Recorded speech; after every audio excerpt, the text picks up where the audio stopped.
So thank you. It's a privilege to be here. And I do know what a delicate balance it is for you all between trusting the system and questioning it. It's at a time where you're probably feeling quite scared and quite uncertain and alone. So hopefully, maybe we can help with that and help you to navigate that fear of offending someone who might be responsible for providing care for you. And of course, your relationship with your doctor is really important. So I thought I'd try and start maybe by just humanizing the other side as much as anything. So I thought I'd tell you a little bit about who I am. I've been a consultant endocrinologist in Exeter since 2010, and I've got an interest in pituitary disease. And most consultant endocrinologists in the UK will also be diabetologists as well. So they'll be doing diabetes and they'll also do general medicine. And that means that they are part of an on-call rota, which means that if you go into hospital with something medical rather than something surgical wrong with you, you might be seeing your endocrinologist. But also what that means is that people have very variable amounts of endocrinology in their day-to-day, week-to-week jobs. So some people will do almost exclusively endocrinology, and other people just might do 1 or 2 general clinics a week and not have so much specialist experience. And that's just worth remembering. And I've also been a trustee of the Pituitary Foundation, and I hope that allows me a slightly more rounded view and a different perspective on what's important and where the gaps are, and how we can help to fill those.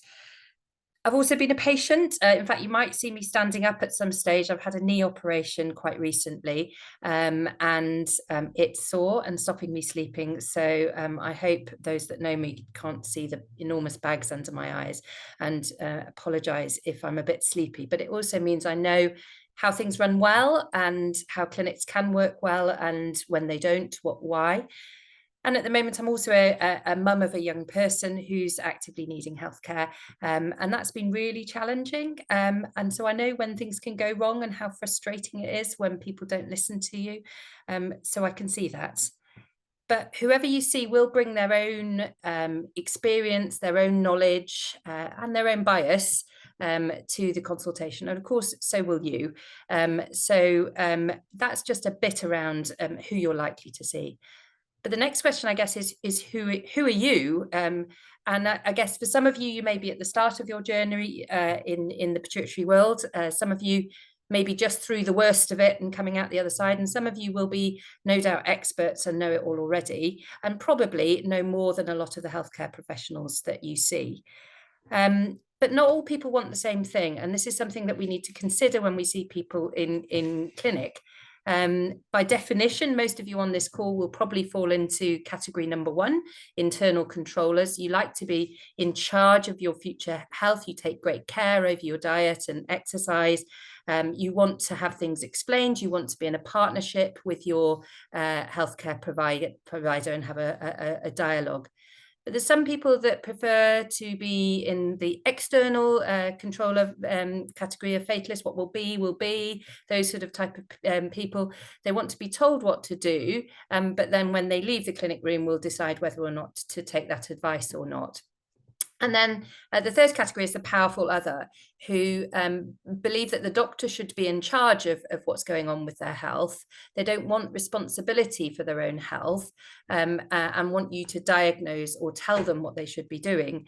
But then on top of that, they often leave the clinic room and then decide to criticise or to doubt what advice they've been given. And that typically is what most people fall into. And it's really important as doctors that we understand that we need to look after all 3 groups of people and make sure that we can bring people alongside and make sure that they are making the right decision for them. So I've talked a little about who I am. An endocrinologist is a physician. So rather than a surgeon, we're called physicians. But on your journey, you may see a number of different people with a number of different approaches. And many of you, if you've got a child with pituitary disease, will have seen a pediatrician. They always come out tops because they tend to have a lot more time to see patients, and they can see people a lot more frequently. And that's why transition into adult care is often really hard for people, because they're used to having very regular contact with their healthcare providers. Of course, you may come across other specialties. You may come across a neurosurgeon if you're being considered for an operation, maybe obstetrics. You may come across a psychiatrist. There's lots of different people that you may come across who will have really different experiences.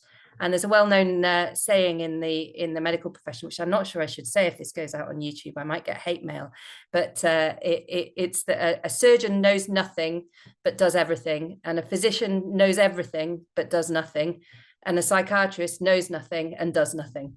So anyway, between us all, we all do our best at trying to cobble it together to provide a complete picture.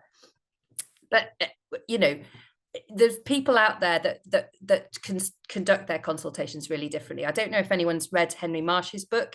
He was a neurosurgeon, I would say a very traditional neurosurgeon, who believed it was really important to have a power dominance over his patients so that patients trusted him.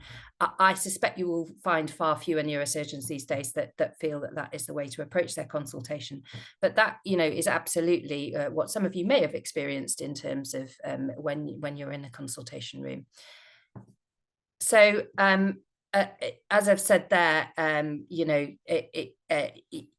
you may see different people when you turn up to the clinic. So you might see a specialist trainee, you may be asked to see a medical student, or you may have an appointment with a specialist nurse. And just unpicking that a little bit, if you're seeing a specialist trainee, so that's someone that's training to become a consultant endocrinologist, they typically will have done around 5 years of broad physician training before they start to do the specialty. And then beyond that, they'll do around 4 years, sometimes a lot longer if they're doing research or other projects alongside, before they become a consultant. And I know that it's one of people's main frustrations when they see a trainee is that they have to repeat their story over and over and again. And a good trainee should have read the notes, but often they just want to ask a few questions to clarify things. And a good centre will also supervise those trainees really closely. You may come across medical students. Those are people who are purely there for their own experience. They won't have anything to do with your care in terms of decision making, but obviously it's a huge learning experience for them, and it may be the only pituitary patient they see before they become a doctor. So if you do have time and you're asked to see a medical student, it is extremely valuable for them. Typically, when specialist nurses are asked to be part of the consultation, or when they're doing their own consultation, they are extremely experienced, and they have got a lot of experience of pituitary disease. So they're very good at managing the day-to-day problems that you might face. And it's certainly not second best to a consultant. A lot of people feel they're listened to much more by their specialist nurses than they are by the consultants. So what matters in a consultation? Well, in some ways it depends on who you see. If you see a neurosurgeon, I mean, again, going back to Henry Marsh, he says that you shouldn't be too empathetic as a neurosurgeon, because you need to be able to do your job. And there may be something in that if you're cutting into people's brains, who knows? But again, I doubt all neurosurgeons would say that that's the case. But obviously, if you're a neurosurgeon and you're seeing a neurosurgeon in clinics, or a brain surgeon, they're going to want to talk about any proposed operation, and that's how they're going to want to spend most of the consultation. But I'm going to focus much more on when you see your endocrinologist, and what matters in that consultation. And how do you know if you can trust that opinion? Well, firstly, you want to know if they've had a lot of experience. So if it's a surgeon, they should be able to tell you how many cases they operate on a year. If they're an endocrinologist, are they part of a network? Who are they discussing their cases with? You know, are they actually linked up to other people with good experience, so that your case will be discussed with other people who also share knowledge of pituitary disease? So I think that's really important, and you shouldn't have to fight to get good care. You often hear this, don't you, about people fighting through the system. Unfortunately, as we all know at the moment, that is something that people do experience, and I'm so sorry that is the case. But I think if you feel that your struggle is really falling on deaf ears, you are entitled to a second opinion. And you can ask the Pituitary Foundation in terms of, does this sound reasonable? Because sometimes it's about benchmarking, isn't it? About knowing, are your requests reasonable, or are you asking too much of a system under strain? And the Pituitary Foundation can be really helpful in that. And as I've said at the bottom here, I do believe that expertise is completely redundant if you don't feel safe and seen and accepted and valued, because that's very much part of how you should be managing your pituitary disease. And of course, people come to, oops, frozen. There we go. So how did you get there? People come to the pituitary clinic in very different ways. More and more, we are seeing people who've come having had scans for another reason, and they have a pituitary problem that's found incidentally. So it's not what they were looking for, but there's a problem there in the pituitary gland. And others have been going to their healthcare providers for a number of years with symptoms that haven't been recognised, and feel completely invalidated from their symptoms and exhausted by the time they walk into the clinic room. And the approaches will be really different, and what happens and what's advised to you will be really different depending on what your diagnosis is, of course. But it may well be that before that first appointment, more and more, we're being encouraged to do as many tests as we can before that first appointment. So when you first meet an endocrinologist, that you can have a more sensible conversation about what the diagnosis is likely to be. So they may well ask you to do tests in advance of that. That might be blood tests to check your hormone levels, or to look at other things that might be associated. You may be asked to have some vision tests in the ophthalmology department. You may be asked to have further scans, and all of that should then be interpreted when you come to the clinic appointment. I can't pretend that there aren't some long waits in endocrinology at the moment. That is definitely the case. What should happen is that all of the referrals that come in should be triaged. So a consultant should see all those referrals and be able to decide who needs to be seen quickly. And there are certain things that are urgent. So if you've got one of the pituitary hormones that is churning out very excessive amounts of hormone, or no hormone, and you've got absences in hormone, that's something that should be seen or treated quickly. Likewise, if you've got a change in your vision that's because of the lump there in the pituitary, you should be seen quickly.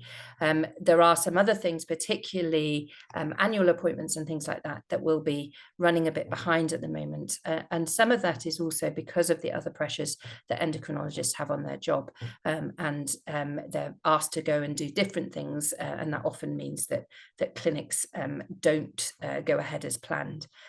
I think it's fair to say that it must be incredibly frustrating at the moment to be a patient navigating the system.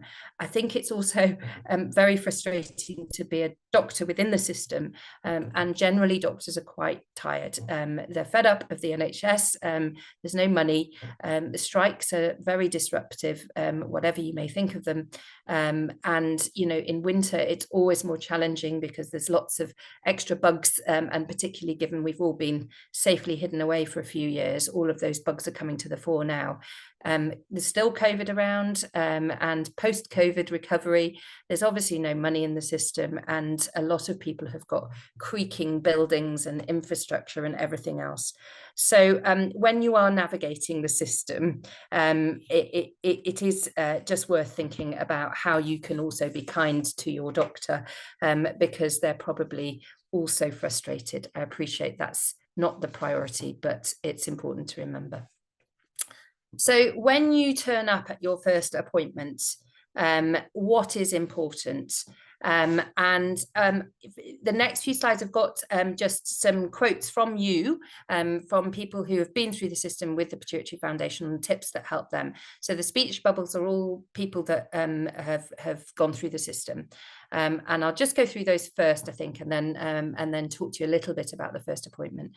So always go to appointments with someone, a friend or family. It's easier to take notes, read, and always read as much as you can around your health condition. I'll go into that in a little bit more detail. And I can't see this because I wonder if I have to move myself, because I'll move myself over there. In the past, when I've been told I need certain tests, afterwards I realise I've no idea how long these tests will take, who to contact if I don't hear within a certain time frame, and test results have gone missing or unread, so I'm feeling a bit lost. So now I always make sure that I know what the next stage is, and it helps me feel a bit more in control. I'm sure that resonates a lot with many of you, and that's something that is certainly very sensible advice. The length of the appointment can vary. So in our clinic, a first appointment would be 30 minutes. And within that appointment, there's lots of things that you have to get done. And so that also includes reading the notes for most people, getting you into the clinic room, what we call taking a history, which is essentially finding out about your story, which is where having some short notes written in advance of that is really helpful, so that you can give that to the doctor, who knows what your symptoms have been. Usually, depending on what's going on with you, the doctor may wish to examine you, and then they will want to try and form a diagnosis for you. So what's going on, what further investigations you may need, and what the next steps are. And I think when you think of that and what you really want out of that first consultation, really what you want is obviously an accurate diagnosis, but actually it's time for going into that and what the next steps may be and what the plan is. So that's where actually having short notes and actually saying what your symptoms are, that's really important, obviously, but also giving enough time to get to the meat of the matter, in terms of what the next steps are, is also really important. So as we've said, if you're going to your first appointment, it's really helpful if you can take someone with you. There's loads of studies that show that all of us, when we go to appointments, the most we ever remember from them is about 30%. So even with the best will in the world, you're not going to remember everything that the doctor says to you. You should have the letter either written to you or copied into you. But even within that, people don't always say everything in the letter that they might have said to you in person. So it is really helpful to have someone with you as a second pair of ears. When you get the letter, it's also really important actually to do some basic things like checking that the medication on the letter is appropriate. Certainly in our IT system, the medication is pre-populated from the previous letter, so it automatically goes in there, and it's very easy to forget to check. And if you've had those changes, it can be easy to miss. So do your bit and help us, and if there are, just let us know so we can make sure that we've adjusted those. And likewise, GP practices are getting hundreds of letters a day, and so if there has been any changes to your medication, make sure that that is highlighted to your primary prescriber, because I know a lot of people have frustrations that the medication doesn't change on their GP prescription when that happens. Before you leave the clinic room, make sure you know what the key contacts are. Most services big services certainly should have an endocrine specialist nurse, and most of those should have some form of way of getting in contact with them. Smaller services, not all of them do, although that is changing over time. So fingers crossed they will get these services. But of course, the Pituitary Foundation has the nurse helpline as well. There should be a contact number of the consultants on the letterhead and things like that as well. And it is part of a good practice to make sure that you are given other sources of information, such as things like the Pituitary Foundation, which is a really good source of reliable knowledge, because we know that the first thing you're going to do when you get a diagnosis is Google it. And we want to make sure that you are Googling the right thing and getting the right advice from people that really understand what you're going through. So what do you want out of a consultation, or what may be important, and what helps? I think keeping all of your documents in a file is really helpful. I mean, it always is an amazing thing to people that the IT systems don't link up. So if you're moving between trusts to have an operation, or you may move between trusts for other reason, or you go on holiday, or even between your GP and the hospital, it's really likely that we won't be able to see each other's notes or blood results, and actually having those copies yourself to refer to is really helpful. More and more trusts are going fully electronic, something called electronic patient record. And so our trust has got a patient portal. That means that you can sign on, you can see your medications and adjust them online yourself. You can write notes to your doctor or nurse. You can find out when your next appointment is, and appointment reminders come through that. So if your trust has done that, it is a really good thing to try and sign up to that. It does give you a bit more advocacy over your care. I think thinking really carefully about what matters to you, and making sure that that is voiced in the consultation. You know, this may affect the choice, you know, in terms of what's the next step. Is it to wait? Is it to operate? Is it to try you with some tablets? There may be different things depending on what stage of life you are and what is important to you. For example, particularly fertility. If you haven't completed a family, it may be that actually waiting to consider any sort of definitive surgical type treatment may be sensible, because it will be a lot easier for you to have a family. But in other cases, if you've got a really big lump in your pituitary gland, it may be that needs doing rather urgently if you're considering a family, to prevent it causing problems in pregnancy. So making the doctor aware of what's important to you is really important.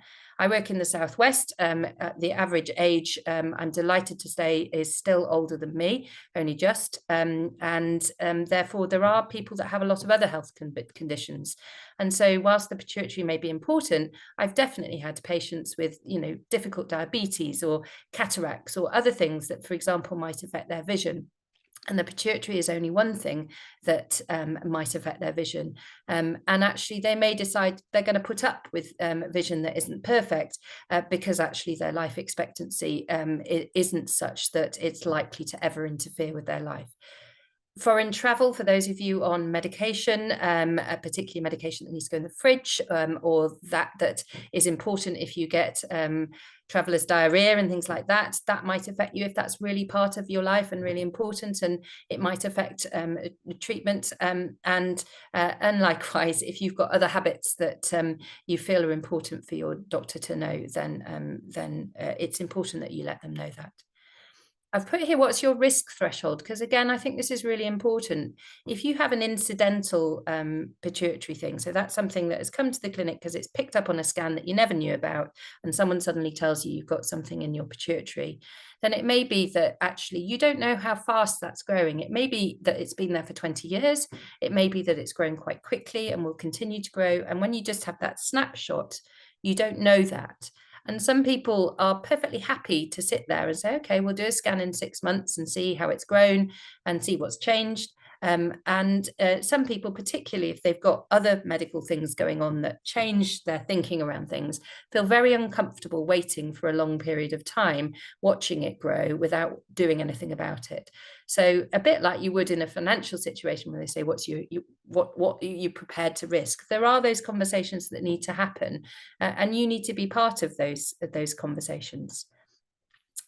From what I said about the first consultation, as you know, you won't remember everything. So actually, it is a really good thing to go back to that first consultation and reread the notes and read the letters before appointment, keeping lists in between. I was staying with my sister-in-law last night, and very scarily, she said that when she went to parents' evening, she got the records out of the previous parents' evening for her daughter and told the teachers what they'd said at the previous parents, which I think is probably going too far. But actually, having that knowledge of where you're up to and being really in control of that is really helpful, just to make sure that you are also keeping an eye on how things are moving forward. Understanding who's best placed to answer your questions is quite tricky, and that's, I think, where specialist nurses come in. Some of this can wait to your next clinic appointment. Some of this the specialist nurses might be able to easily answer. Some of this probably needs to go back to primary care. Some of it might just be something that your pharmacy can answer, and sometimes you can find these answers yourself online. So consider about whether it is something that a consultant needs to answer. And likewise with appointments, if you need to change an appointment and you've got a contact with a consultant, it doesn't need to be the consultant that does that. So it's helpful if you can try and address those to the right people. And then you'll have options for follow-up. So F2F means face-to-face. Virtual usually means phone or video. And PIFU, some of you may be aware of, is the newfangled thing, which is called patient-initiated follow-up. And what that means is that you might get a slightly further away appointment, but you can pull that forward if you need to see the doctor at a time where you actually need to see them, as opposed to a sort of routine appointment that pops up without you knowing that you need it. And I think typically you will need a lot more love and attention at the beginning of your journey, and a lot more support while you're gaining this knowledge and understanding your condition. And then as time goes on, actually you need much less. And some people are perfectly able to manage this on their own with minimal support from the clinic. So don't panic, it won't always be so time consuming. So what are remote consultations? I quite like them. I work in Devon, where it's a really wide geographical area. And what are the advantages of video consultations? Well, the prime thing is obviously car parking, which is the biggest bane of everyone's life that try and come to our clinics. And being in your own home circumstances, having people around with you. For people that find it really intimidating to come to clinic, it can be really reassuring to be in their own home. And if you don't need examining and you've met before, then actually it can be a really effective way of carrying on with your day, not having to take the whole day off just to go to the clinic appointment. And some people I know travel a very long distance to go to clinic appointments to see a junior doctor for 5 minutes, and it doesn't feel like it's a good use of time. Phone consultations in secondary care, certainly. I think it's slightly different in primary care, but mostly in secondary care, they are an appointment. So they are a fixed appointment time, like you would if you go face to face. So as best as is possible, the consultant or the person seeing you will try and phone you at the right time for that appointment. Obviously, like every appointment, it doesn't always come to the dot, but try and make sure that you are ready for that, because it's often difficult and also not the best thing if you're going around the supermarket when the doctor phones. And it's really helpful if it's a phone appointment or a video appointment, if you can make sure in advance that you have reception. There are a lot of people that don't accept no caller ID phones, and that is how most hospitals will appear, and that can be really challenging if you can't get through, and frustrating for you when you don't actually get that call. Same as you would for a face-to-face appointment, if you can have a list of your medication with you, or your actual medication, that's great. And the more information you can bring to that appointment, the better. So of course, if you don't turn up in person, there won't be a weight, there won't be a blood pressure, and that's sometimes really helpful. Sometimes having blood sugars, things like that can be really helpful as well. When you're on video, we've no idea what is behind this little screen. So if you do have friends and family in the room, it's just nice if you can say, I've got my partner with me or whatever, even if they're remaining off the screen. And likewise, you should expect that your doctor's doing the same if they've got a medical student in with them, so that they can explain who is there. And then it is useful, again, to make the most of your consultation, just to think in advance of what are the most important things, what are the pressing symptoms or the things that you really need to know about, and actually try and keep that as short as possible to allow the time really to be spent on that conversation between you, as much as anything else. And they will direct you in terms of if they need to know more about those symptoms, or the relevant questions in terms of trying to work out what the cause of that might be. So how can you help doctors, particularly when we know that the system is really under pressure? And we've got some more comments here. So I think this one is really important, and again, why it's important to make sure you've got time within that clinic. So ask as many questions as you want, and if you're not feeling comfortable with treatment, do say so. It takes quite a lot of confidence, I think, particularly if you don't feel that you've got all the experience that you need or all the knowledge you need, but at the same time, that is the doctor's job to make sure that you do understand. Really helpful information here about when you're going to be admitted to a ward. Keep a box of hydrocortisone if you're on steroid medication, hydrocortisone. Keep a box with you, even if they ask for all your medication. Sometimes medication rounds can be delayed by hours and you have to self-medicate. It's naughty to do that because they'll want to take it off you. But we know that there are people who won't realise the priority, and actually trying to just make sure that you're taking medication in with you, and that you have it available if you need to, is a sensible thing to do. If you don't have urgent inquiries, just write some notes and keep those for your next appointment, or just build them up until you've got a few if you need to speak to the specialist nurse or things that are more pressing. One of the things that we're noticing more and more, particularly with patient portals, is that you get access to all your results, and that can be quite frightening. So there's sometimes results that they'll come in red in the blood test results, and so they'll be out of range.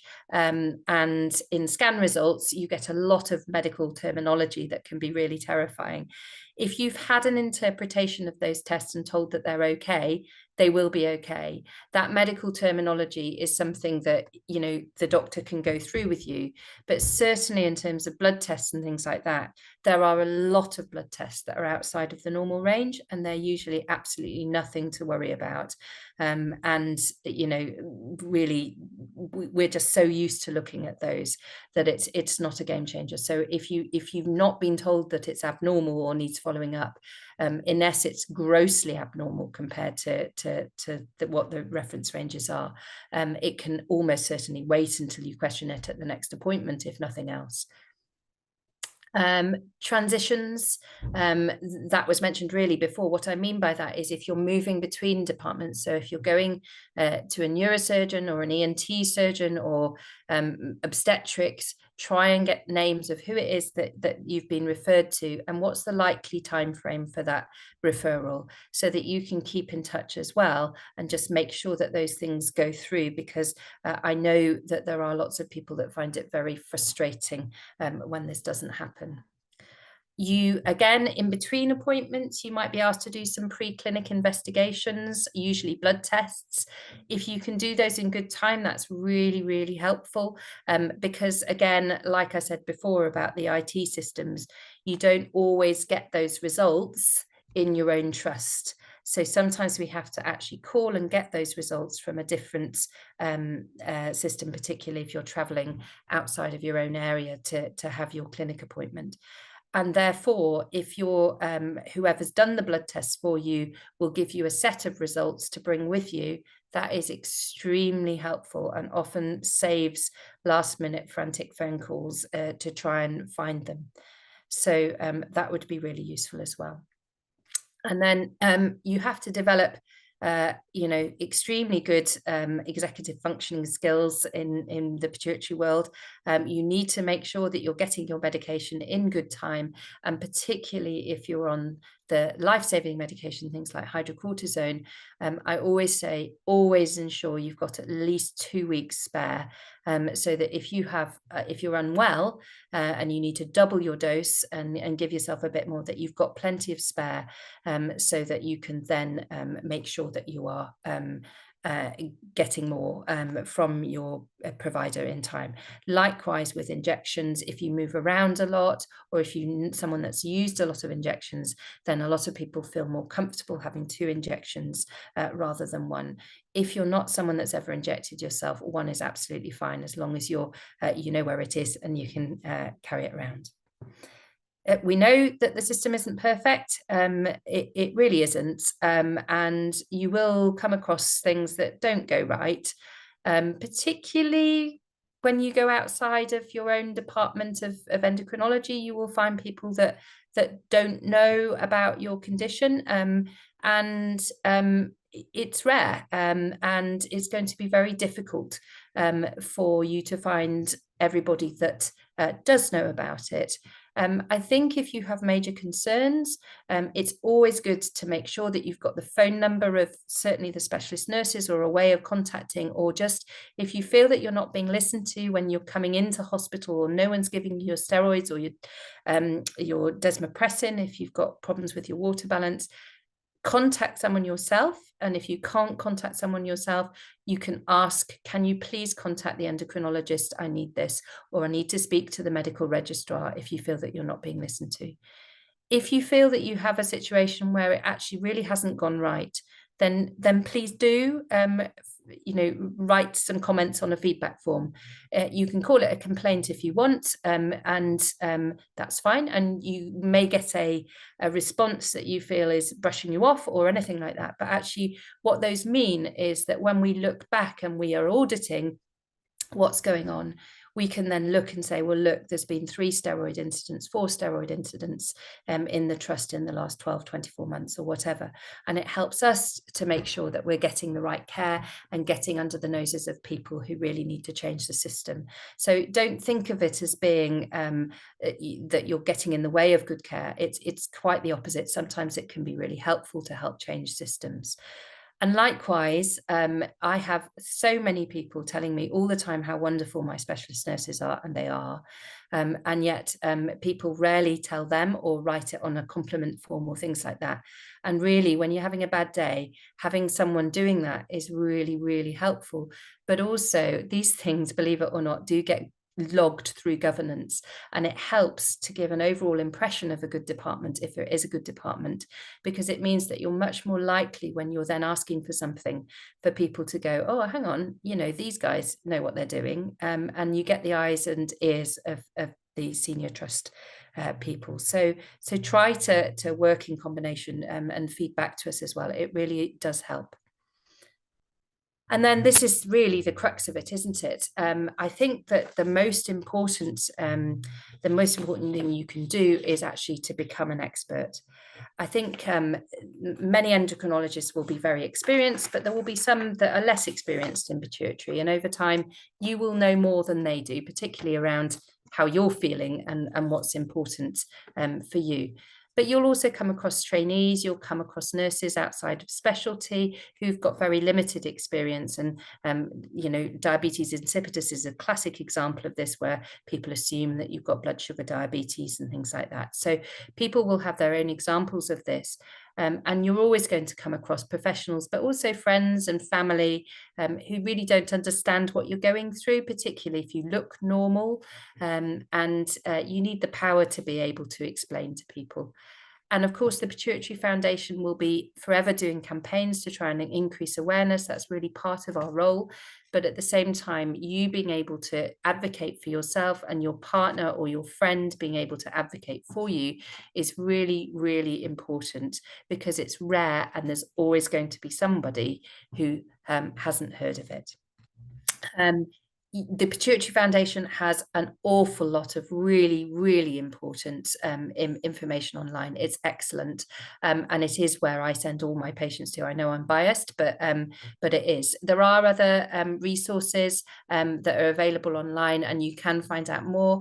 There's also really good groups. I don't know if Pauline's on, but there's a really good Cushing's group on Facebook, and you know, there are other groups for sharing experiences. And of course, the Pituitary Foundation has a lot of patient groups as well, so that you can find someone else that's going through what you're going through and share experiences. It's not for everyone, but at the same time, it can be extremely useful for people to find out more or understand a bit more about what they're going through.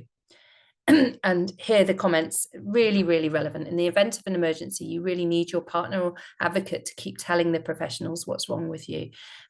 Because actually, with the best will in the world, particularly with A&E being as it is at the moment, with many people waiting a long time to see someone, actually, if you are someone that is steroid dependent, it is really helpful if you are able to give that injection, that you're able to say, I've still got, you know, diarrhea, or I'm vomiting and I'm steroid dependent and I know I need another injection.